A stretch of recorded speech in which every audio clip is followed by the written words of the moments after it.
Assalamualaikum warahmatullahi wabarakatuh. Selamat siang anak-anak semuanya, kelas 7A sampai 7K. Alhamdulillahirabbil alamin, asyhadu an la ilaha illallah wa asyhadu anna Muhammadan abduhu wa rasuluh. Allahumma shalli ala sayyidina Muhammad wa ala ali sayyidina Muhammad.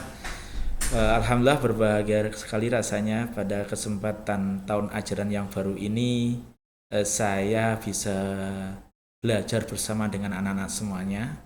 Dan di semester ganjil ini alhamdulillah saya masih mengampu mata pelajaran yang sangat saya suka, yaitu sejarah kebudayaan Islam.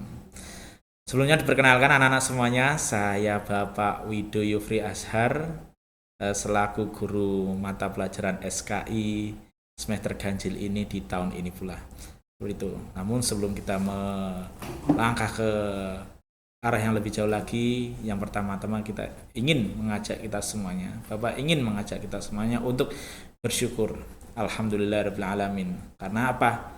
Karena Allah telah memberikan karunia-Nya kepada kita, nikmatnya kepada kita semuanya, terutama anak-anak ya. Alhamdulillah yang kemarin itu berada duduk di bangku SD dan sekarang alhamdulillah sudah masuk di bangku madrasah sanawiyah ya. Yang kemarin di MI, sekarang di MTS, yang dulu di SD, sekarang di MTS, itu merupakan karunia yang luar biasa. Dan selamat datang juga bagi anak-anak yang terpilih menjadi siswa-siswi MTSN 1 Kota Kediri ini. Ya alhamdulillah, tetap kita perlu syukuri di samping nikmat Allah yang lainnya berupa kesehatan, keimanan, kebaikan-kebaikan yang senantiasa kita rasakan. Untuk itu sekali lagi Bapak ingin menyampaikan kepada kita semuanya, marilah kita senantiasa memanjatkan puji dan syukur kita kepada Allah Subhanahu wa taala. Tidak-tidaknya melafadzkan alhamdulillah. Kedua kalinya selawat serta salam semoga senantiasa tercurah pada junjungan kita Nabi Agung Muhammad sallallahu alaihi wasallam, dan semoga kita kelak di yaumul akhir nanti, di hari kiamat nanti, kita memperoleh syafaat dari Kanjeng Nabi ya. Kita memperoleh pertolongan ya. Dan semoga kita menjadi penduduk surga yang satu surga dengan Nabi Muhammad sallallahu alaihi wasallam. Dengan marilah kita melafadzkan kalimat salawat, Allahumma sholli ala sayyidina Muhammad wa ala ali sayyidina Muhammad.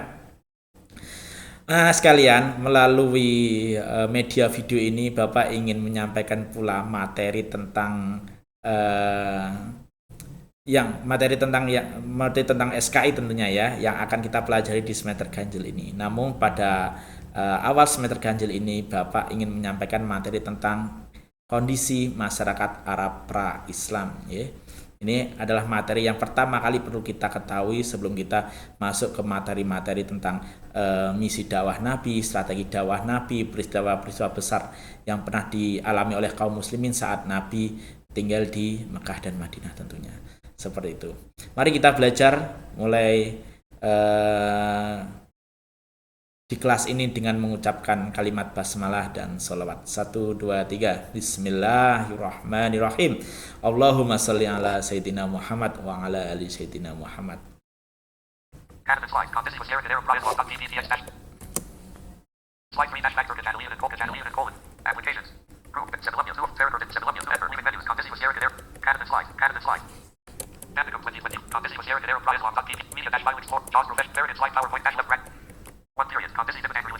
Ya. Kita mengetahui masyarakat Arab itu adalah masyarakat yang mayoritas itu Islam tentunya ya. Mayoritas Islam. Tahu sendiri Arab Saudi itu berada di Timur Tengah, yang mana ada 2 kota besar di sana yang teramat suci, merupakan kota yang paling suci di dunia, yaitu kota Mekah dan Madinah. Namun jauh sebelum itu anak-anak perlu kita ketahui pula, sebelum Islam datang, masyarakat Arab pada waktu itu dikenal dengan masyarakat jahiliyah. Ini konsep ini, istilah ini hanya ada di Islam ya, bukan di agama lain. Jadi Islam memandangnya masyarakat Arab pra-Islam itu merupakan masyarakat jahiliyah, yang artinya bodoh. Berada di zaman jahiliyah yang artinya di zaman kebodohan. Namun bukan bodoh karena mereka tidak pandai, mereka tidak beradab, mereka tidak memiliki tata krama ya, bukan karena itu, melainkan bodoh dalam menyembah Allah. Kenapa kok bisa bodoh, Pak? Karena kita tahu Nabi Ibrahim dulu pernah mengajarkan agama tauhid di tanah Arab. Nabi Ibrahim membangun Ka'bah di kota Mekah ya.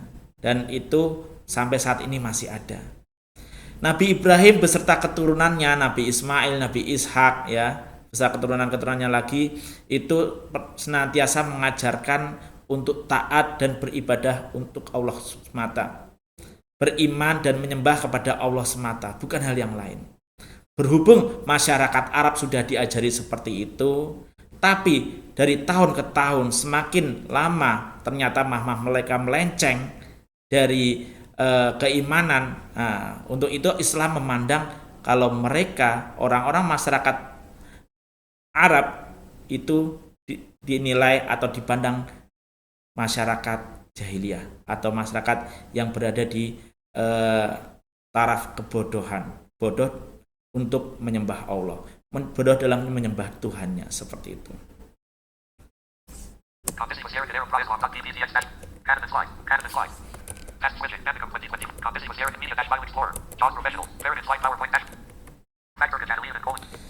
Kenapa kok mereka dianggap bodoh dalam menyembah Allah, Pak? Kenapa kok mereka bodoh dalam menyembah Tuhannya? Ada faktor-faktornya, anak-anak.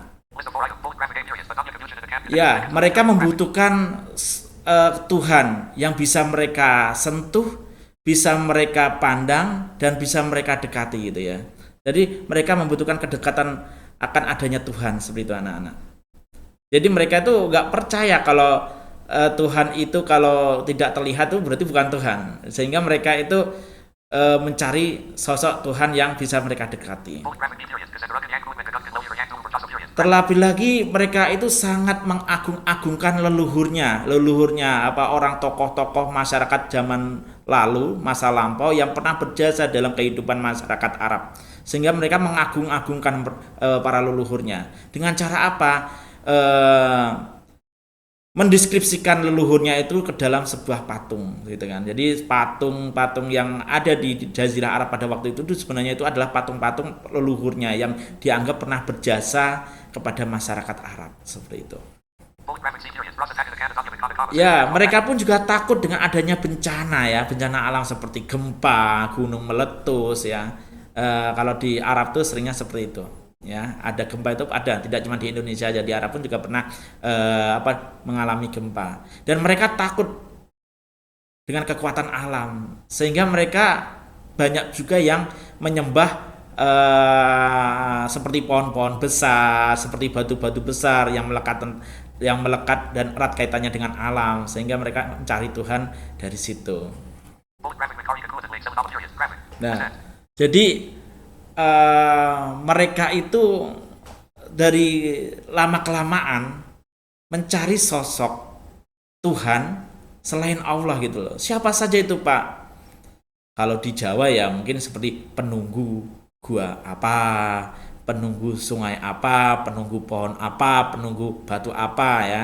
Jadi seperti itu juga, sama seperti di Indonesia dulu.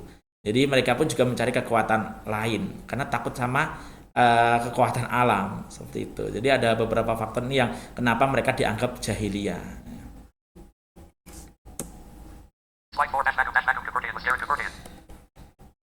Dalam keimanan mereka kita akan melajari juga macam-macam agama atau jenis keimanan orang-orang jahiliyah pada waktu itu. Mereka itu sebenarnya menyembah apa sih? Jadi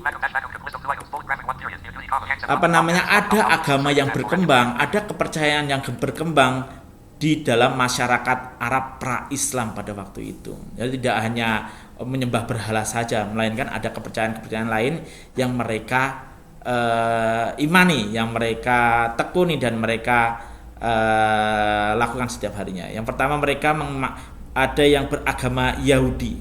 Kita tahu Yahudi itu ajaran baik dulu, yang dulu dibawa oleh Nabi Musa ya. Jadi Yahudi dulu itu bagus ketika Nabi Musa dengan kitab Tauratnya itu mengajarkan kebaikan-kebaikan, dan ajaran Nabi Musa pada waktu itu masih dipegang teguh sebagian masyarakat Arab jahiliyah seperti itu, walaupun tidak mayoritas. Nasrani pun juga begitu. Di sebagian masyarakat Arab pun juga ada yang beragama Nasrani. Kita mengetahui Nasrani ini adalah agama yang diajarkan oleh Nabi Isa ya. Nabi Isa.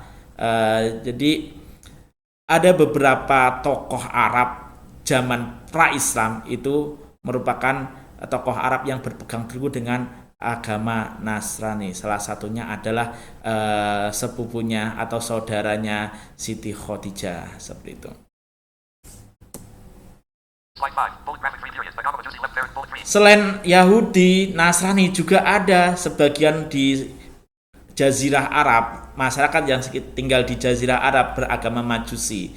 Majusi ini adalah agama yang menyembah dewa api, sehingga melalui perantara api abadi inilah mereka bersembahyang, ya. Yang diajarkan oleh Zarathustra, ya, yang kitabnya Avesta, konon namanya seperti itu. Itu agama Majusi ini lebih banyak diimani oleh orang-orang Persia, namun juga ada orang-orang Arab, karena Persia dan Arab itu berdekatan. Selain Majusi juga ada yang beragama Sabai. Sabai, apa itu Sabai? Sabai itu berasal dari kata Saba. Saba itu adalah sebuah kerajaan. Kita mengetahui Saba itu adalah kerajaannya Ratu Bilqis, ya, yang mana Ratu Bilqis beserta penduduknya dulu sebelum menyembah Allah itu mereka menyembah benda-benda langit seperti matahari, seperti itu, ya.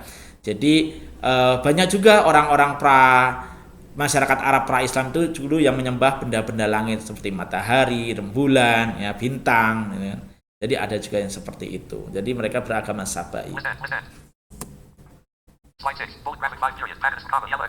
Ya, namun mayoritas masyarakat Arab, ya, masyarakat Arab itu mayoritas beragama pagan atau paganisme.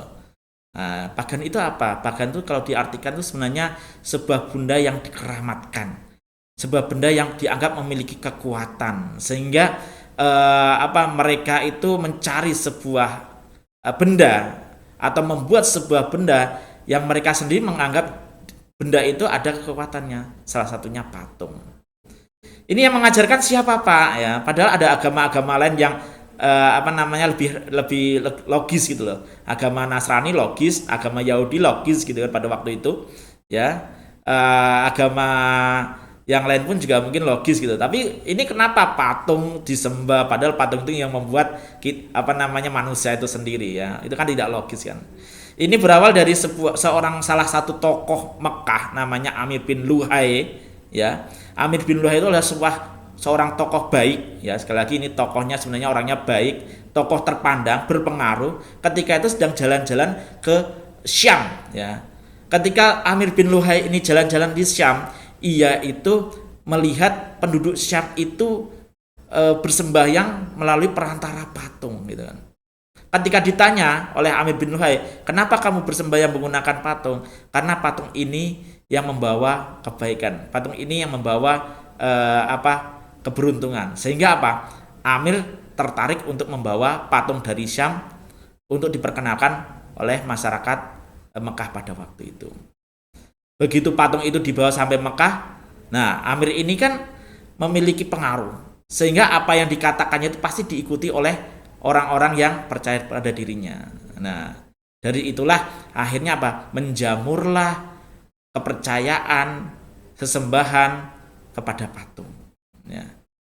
Ada patung yang namanya Lata, Uzza, ya. Kita tahu yang dari SD atau MI dulu, ada Mana, ya, Hubal, ya. Jadi patung-patung inilah yang dianggap patung-patung yang paling kuat di antara patung-patung yang lain.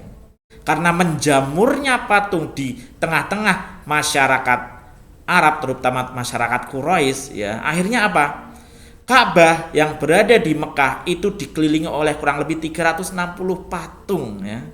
360 patung. Sehingga ketika ada jamaah haji dari kota lain itu ingin mentawaf, ingin berziarah ke Ka'bah, mereka tahu, masyarakat Mekah itu sekarang sembahyangnya menggunakan patung. Akhirnya orang masyarakat di luar Mekah seperti Taif, seperti Yasrib itu akhirnya ikut-ikutan menyembah patung seperti itu, ya.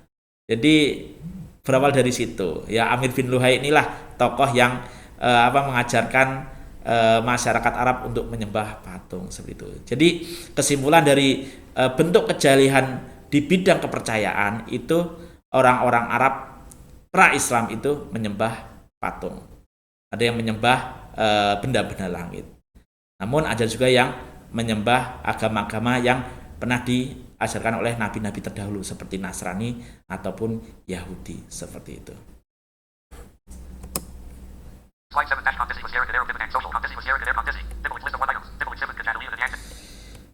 Di bidang sosial, kalau tadi kita berbicara di bidang kepercayaan atau religiusitas, kita juga perlu melihat kondisi masyarakat Arab di bidang sosial atau interaksi antar sama manusia. Ya, walaupun dianggap masyarakat jahiliyah, walaupun dianggap masyarakat bodoh, namun ada sisi positifnya. Mereka memiliki karakter-karakter baik yang terkenal sampai luar Jazirah Arab. Apa itu? Jadi mereka itu loyal terhadap pimpinannya. Mereka itu sangat setia. Mereka itu terkenal kuat. Ya, kenapa kok kuat, Pak? Ya, terus terang saja. Kita tahu mereka tinggal di tanah yang gersang, tanah yang tandus, tanah yang panas, ya, lingkungan yang panas. Tapi mereka itu mampu beradaptasi dan mampu tinggal di sana secara turun-temurun. Berarti kan mereka kuat.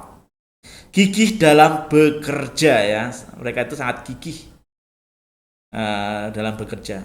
Makanya mereka itu jarang kita dengar ada masyarakat Arab itu miskin, itu tidak ada, ya. Jadi mereka itu giat bekerja, ya, walaupun tinggal di daerah-daerah yang sangat tandus. Selain itu mereka pun juga terkenal pandai bersyair, pandai membuat puisi, ya, pandai membuat, bahkan kepandaian ini dilombakan di tengah-tengah pasar, ya. Ada lombanya, ada kompetisinya. Bagi pemenangnya, syair yang paling baik itu ditulis dan digantungkan di dinding Ka'bah, karena mereka saking pintar syairnya. Kenapa? Ketika mereka menuliskan syair dan diletakkan di dinding Ka'bah, mereka akan bangga. Karena apa? Karena syairku itu, syair golongan kita itu akan dilihat oleh orang-orang dari daerah lain yang sedang ataupun yang akan berziarah ke Ka'bah, seperti itu. Jadi mereka bangga, ada kebanggaan terhadap kemampuan mereka sendiri. Tentunya mereka pun juga pemberani mereka itu kan. Bahkan karena mereka kuat, pemberani, jadi mereka itu ada lomba gulat, ada lomba bisa dikatakan kalau di sekarang itu bela diri. Ya, seperti itu. Itu di bidang sosial yang memiliki karakter positifnya. Namun ada karakter-karakter buruk yang dimiliki oleh masyarakat jahiliyah pada waktu itu. Ya, kita mengetahui namanya orang yang kurang mengerti iman kepada Allah, yang tidak menekuni Islam tentunya, ya. Pasti mereka ada keinginan dan tindakan-tindakan yang mengarah ke kebebasan, gitu. Apa saja sih sebenarnya? Karakter buruknya tentunya kita tahu, suka minum minuman keras atau homer, ya, suka mabuk-mabukan. Nah, jadi mereka itu kenapa kok suka mabuk-mabukan? Ya, mereka itu kalau siang hari itu panas, kalau malam hari sangat dingin. Untuk menghangatkan tubuh mereka menghangatkan tubuh dengan cara meminum minuman keras ataupun homer. Homer itu adalah perasan anggur yang sudah difermentasi, ya. Sekali lagi, perasan anggur yang sudah difermentasi berbulan-bulan atau mungkin bertahun-tahun, yang sudah mengandung alkoholnya. Berjudi, lalu merampok, berzina, merendahkan martabat perempuan, dan sampai memiliki tradisi membunuh atau mengubur bayi perempuan hidup, ya. Jadi selain ada tradisi suka mabuk-mabukan, merampok, berjudi, ya, berzina, mereka juga memiliki tradisi mengubur anak perempuan hidup-hidup, bayi perempuan terutama. Kenapa, Pak? Karena mereka menganggap bayi perempuan itu aib, ya. Karena mereka menganggap anak perempuan itu tidak ada gunanya. Terus ngapain dibiarkan hidup? Untuk itu masyarakat Arab pra-Islam pada waktu dulu memiliki tradisi yang sangat kecil, yaitu apa? Mengubur bayi perempuannya hidup-hidup di tengah gurun pasir. Nah, padahal anehnya mereka itu suka berzina. Berzinanya dengan perempuan. Kalau perempuan itu tidak ada laki, nanti terus gimana? Kan anehnya kan di situ. Makanya bisa dianggap Islam memandang mereka itu hidup di zaman jahiliyah. Mereka itu adalah bodoh seperti itu. Ya, padahal mau perempuan mau laki-laki kita memiliki hak yang sama. Ya, derajat kita pun juga sama. Ya, itu. Jadi tradisi yang paling kecil itu ini, membunuh anak perempuan. Yang laki-laki gimana Pak? Tidak dibunuh. Yang dibunuh hanya bayi perempuan saja. Ketika seorang istri mengandung dan melahirkan anak perempuan, nah anak perempuan itu mau tidak mau harus kubur hidup-hidup atau dibunuh oleh orang tua laki-lakinya seperti itu. Nah, astagfirullahaladzim.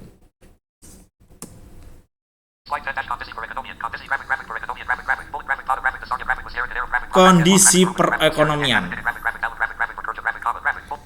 Kita mengetahui tadi bahwasanya mereka orang-orang Arab itu sangat gigih, sangat giat dalam bekerja.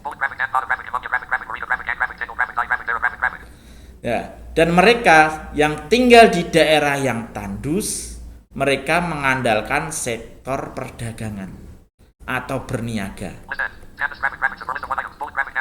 Seperti mana Pak? Seperti daerah Mekah. Mekah itu tandus pada waktu itu. Mau ditanam apa aja sulit. Lah nek banyu atau air aja susah dicari. Kalau tanah susah itu ditanami, lalu gimana mereka bertahan hidup? Ya, akhirnya mereka bertahan hidup dengan cara berdagang atau berniaga ke luar negeri. Keren kan? Ke Syam atau ke Yaman. Yaman itu waktu itu udah luar negeri itu kan. Nah, itu. Jadi saudagar kaya. Seperti siapa Pak? Dulu kan sahabat-sahabat Nabi kan rata-rata kan para saudagar, seperti Abu Bakar itu pernah menjadi pedagang. Abdurrahman bin Auf itu pedagang. Sa'ad bin Abi Waqqas itu pedagang. Pamannya Nabi Abu Thalib itu juga pedagang. Gitu kan? Terus siapa lagi? Utsman bin Affan itu juga pedagang. Ya.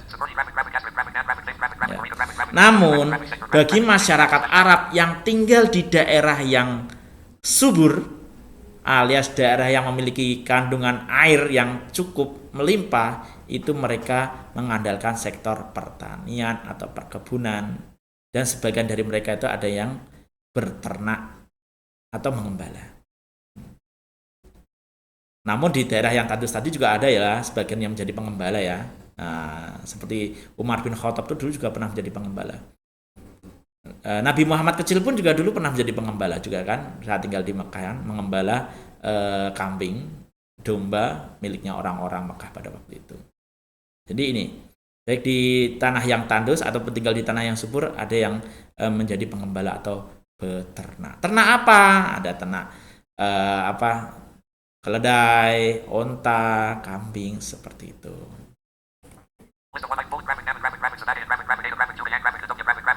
Namun di antara orang-orang yang tinggal di daerah tandus dan subur seperti Madinah ataupun Yathrib, namun ada juga orang-orang yang tinggalnya secara nomaden, hidupnya secara berpindah-pindah tempat mencari ataupun mengandalkan lingkungan alam. Oh, saat ini yang subur ada di daerah sana, dia tinggal di daerah A. Daerah A sudah nggak begitu subur, akhirnya tinggal di daerah B, cari tempat lagi gitu ya. Nah, di daerah B sudah tidak subur lagi, berpindah lagi ke daerah C seperti itu. Dan umumnya mereka itu berternak dan berburu, mengandalkan alam yang ada di sekitarnya seperti itu. Itu terutama suku Badui ya. Suku Badui pun juga mengandalkan kehidupan mereka dengan cara nomaden dan berburu, mengandalkan hasil dari alam sekitar.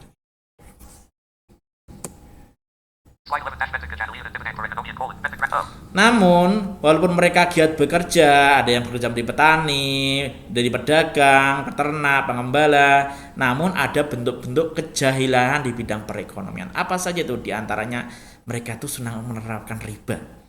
Suka menerapkan riba. Riba itu apa, Pak? Menambah. Contoh, ketika ada orang yang meminjam uang, orang itu diwajibkan untuk, sekali lagi, diwajibkan untuk mengembalikan jauh lebih banyak, berlipat-lipat. Ya, jadi contohnya gini, pinjam di rentenir. Nah, kalau di sini mungkin bahasanya rentenir. Pinjam 1 juta, dikembalikan minggu depan. Mengembalikannya nggak 1 juta. Mengembalikannya, harus mengembalikan 1,5 juta. Kalau minggu depan nggak bisa mengembalikan, minggu depan lagi, nambah lagi jadi 2 juta gitu. Tidak bisa lagi, tambah jadi 2,5 juta dan sebagainya. Dan ini saya dengar dan kita ketahui juga masih ada di sekitar kita orang-orang seperti ini. Pinjam ke rentenir, dan rentenir itu dengan mudahnya memberikan tarif yang sangat tinggi peminjamannya. Kalau minggu depan dikembalikan seperti ini, kalau bulan depan dikembalikan seperti ini, ya, dan itu berlipat-lipatnya. Ya, di sekitar kita masih banyak seperti itu. Lalu curang dalam mengukur timbangan itu maksudnya apa? Karena mereka itu pedagang, ya. Mereka berdagang, apa yang didagangkan? Ya banyak sih, ada sutra, ada kurma, ada buah-buahan ya tentunya ya. Terus ada emas gitu kan.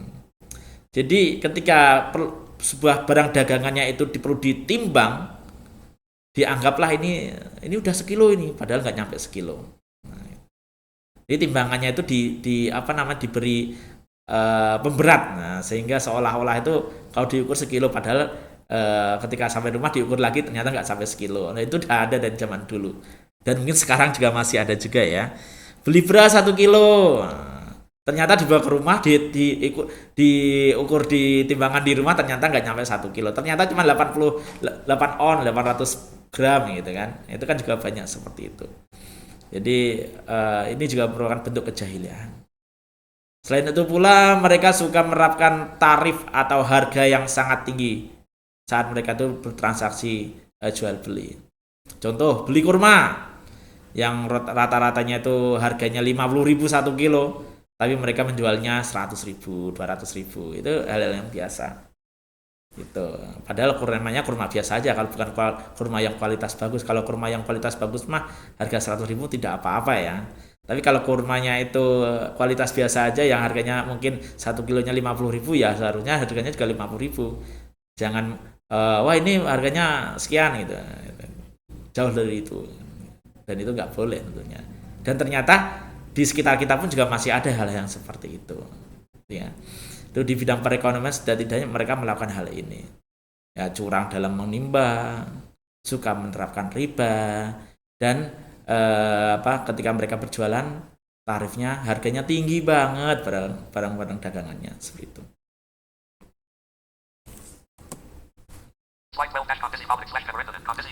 Kondisi politik atau pemerintahan, ya. Apa itu politik atau pemerintahan itu?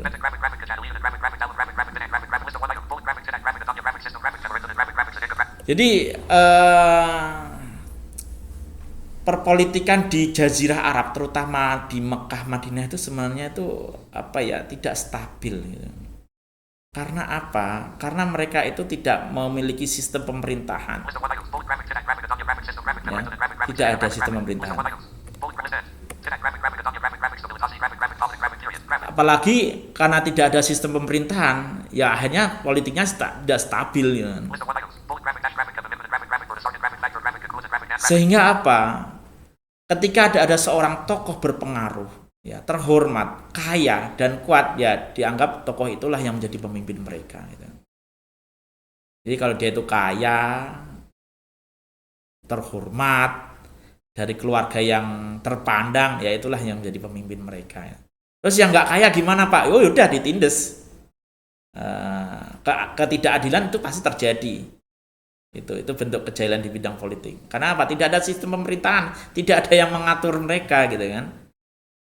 Jadi Mekah Madinah itu tidak ada yang mengatur. Pokoknya siapa suku yang kuat, yang berpengaruh, yang kaya, yaitulah yang terhormat dan menjadi pemimpin mereka. Akhirnya kelompok yang lemah ya akhirnya ditindas akhirnya.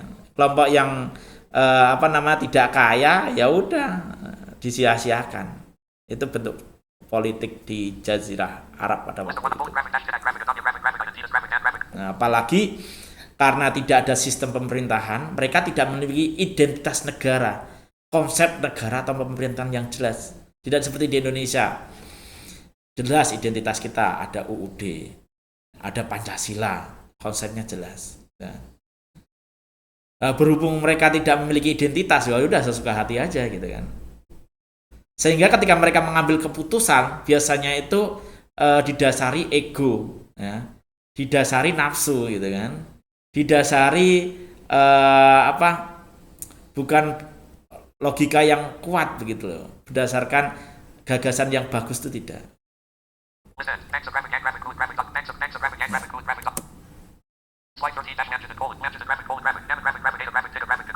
Namun di sekitar Jazirah Arab perlu kita ketahui juga sebenarnya ada yang menerapkan sistem pemerintahan. Dan sistem pemerintahan ini dilakukan oleh beberapa negara-negara yang mengelilingi Arab pada waktu itu. Dan secara tidak langsung mempengaruhi kondisi politik orang-orang Arab gitu. Jadi ada 3 kekuatan besar atau 3 kerajaan besar yang mempengaruhi masyarakat Arab. Kerajaan Persia, ya, yang beragama Majusi, menyembah api. Kerajaan Bizantium atau Romawi Timur yang beragama Nasrani, ya. Dan ada juga kerajaan Himyar, dinasti Himyar yang menguasai Arab bagian selatan. Nah, 3 dinasti ini, 3 kekaisaran ini, 3 kerajaan ini yang mempengaruhi perpolitikan orang-orang Arab. Nah, karena yang mempengaruhi itu banyak kerajaan sehingga makanya orang-orang Arab itu nggak jelas politiknya itu kan. Itu. Apalagi orang-orang Arab tidak memiliki kerajaan itu, tidak semakin tidak jelas lagi. Kadang ikut koyo seperti Persia, kadang ikut seperti Bizantium, kadang mau pengen seperti Himyar ya gitu kan. Jadi semakin tidak jelas ini orang-orang Arab pada waktu itu dalam di bidang perpolitikan. Mereka lebih mengandalkan suku, gitu kan. Sukunya apa, pokoknya yang dibela lah sukunya. Sukunya salah ya udah tetap dibela. Makanya sering terjadi juga peperangan antar suku ya. Ya, jadi dan itu berlarut-larut dan lama dan pendendam tentunya kan. Wah, suku Quraisy dendam sama suku di daerah lain seperti itu kan. Pernah terjadi perang Fujar pada waktu itu ya. Dan itu perang itu terjadi berlarut-larut ya, berkepanjangan. Sampai kita tahu kan suku Aus dan suku Hajrat yang ada di Madinah itu saling membenci satu sama lain itu. Sampai mereka itu bisa didamaikan ketika Islam datang ke Madinah itu.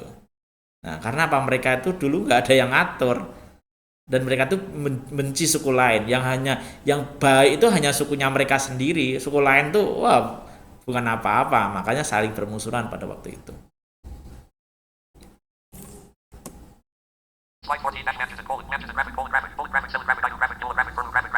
Namun kita perlu tahu ya, sebenarnya lah tetap dulu jauh sebelum Nabi lahir ya. Sebenarnya pernah ada kerajaan-kerajaan yang pernah menguasai Jazirah Arab.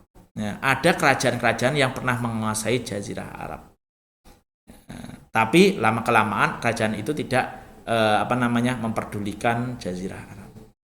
Contoh, kerajaan apa itu Pak? Kerajaan Sabak. Kita tahu Sabak itu kalau tidak salah ya, itu berdiri 8 sebelum Masehi, abad ke-8, berarti 800 tahun sebelum Masehi sampai kurang lebih 3 Masehi. Berarti kurang lebih berdiri selama 1100 tahun ya. Dari 8 sebelum Masehi, abad ke-8 sebelum Masehi sampai abad 3 Masehi, sampai tahun ke-300-an. Negeri Sabak, kerajaan Sabak yang pernah dikuasai oleh Ratu Bilqis. Nah, dan akhirnya dikuasai oleh Nabi Sulaiman juga kan. Nah, selain Saba juga ada kerajaan Ma'in ya, ada kerajaan Ma'in, ada kerajaan Himyar, ada kerajaan Kinda ya, ada kerajaan Persia, ada kerajaan Romawi Timur yang pernah menguasai Jazirah Arab. Namun karena menganggap Jazirah Arab atau Hijaz ini ya, jadi Arab itu ada yang menyebutnya itu Hijaz, terutama di kota Mekah Madinah. Ini Hijaz ya. Itu tidak terlalu menguntungkan kalau dikelola sehingga mereka meninggalkan. Daerahnya tandus kok, ngapain dikelola gitu. Daerahnya berada di daerah pedalaman kok, kenapa kok harus dilindungi? Sehingga kerajaan-kerajaan ini meninggalkan daerah Mekah Madinah. Karena dianggap tidak memiliki tidak ada keuntungan di dalamnya. Gitu. Jadi kerajaan-kerajaan seperti Saba, Ma'in, Himyar itu akhirnya ya pelan-pelan meninggalkan Mekah dan Yasrib pada waktu itu. Seperti itu di bidang perpolitikan. Tetap ada kerajaan yang pernah menguasai, namun lama-kelamaan kerajaan-kerajaan ini melepaskan wilayah Mekah, wilayah Yasrib ataupun bisa dikatakan Hijaz. Sehingga Mekah, Yasrib, Taif, akhirnya siapa yang memimpin? Yang memimpin ya suku-suku itu, suku-suku yang tinggal di situ. Terutama suku-suku yang paling dihormati. Terutama suku-suku yang terkenal kaya, ya seperti halnya Quraisy, ya, suku yang paling dihormati, yang memiliki pemenang dan kebijaksanaan untuk mengelola Ka'bah, untuk mengatur jalannya jamaah para peziarah, apalagi di saat musim haji. Itu suku Quraisy. Makanya suku Quraisy itu dipandang terkenal, dinilai terhormat, sangat disegani, merupakan suku yang berpengaruh di Jazirah Arab. Seperti itu anak-anak. Jadi demikian terkait dengan kondisi perpolitikan. Ya, jadi tetap ada bentuk kejahilannya. Secara keseluruhan masyarakat Arab memang bodoh, tapi bukan bodoh dalam hal ilmu pengetahuan, melainkan bodoh dalam menyembah Allah. Mereka memiliki peradaban, tapi tetap mereka juga memiliki hal-hal yang buruk. Mereka memiliki sisi positif, namun mereka juga memiliki karakter-karakter negatif. Untuk itu, anak-anak sekalian, ambil baiknya, karakter positifnya bisa kita ambil, namun karakter-karakter buruknya jangan kita lakukan. Seperti itu ya. Seperti halnya mereka gigih, giat bekerja, sabar, kuat, ya, dermawan, itu bisa kita tiru. Namun tradisi-tradisi buruk seperti mabuk-mabukan, berjudi, merampok, berzina, membunuh bayi perempuan hidup-hidup, ya, mengubur bayi perempuan hidup-hidup, tolong jangan dilakukan seperti itu. Oke anak-anak, seperti itu pembahasan kita mengenai kondisi masyarakat Arab pra-Islam atau masyarakat Arab sebelum Islam datang, seperti itu. Bisa kalian catat ya, bisa kalian catat dan bisa kalian ambil poin-poin pentingnya, dan bila mana ada pertanyaan bisa ditulis di kolom komentar atau bisa ditulis di WhatsApp dan dikirim ke WA Bapak yang nomornya sudah ada di depan tadi. Oke, untuk itu sebelum Bapak tutup dengan salam, Bapak ingin mengajak kita semuanya, marilah pembelajaran ini kita tutup bersama dengan kalimat hamdalah. Alhamdulillahirabbil alamin. Barakallahu fikum. Semoga Allah senantiasa mengkaruniakan kebaikan-kebaikan kepada kita semuanya. Wabillahi taufiq wal hidayah. Assalamualaikum warahmatullahi wabarakatuh. Bye bye.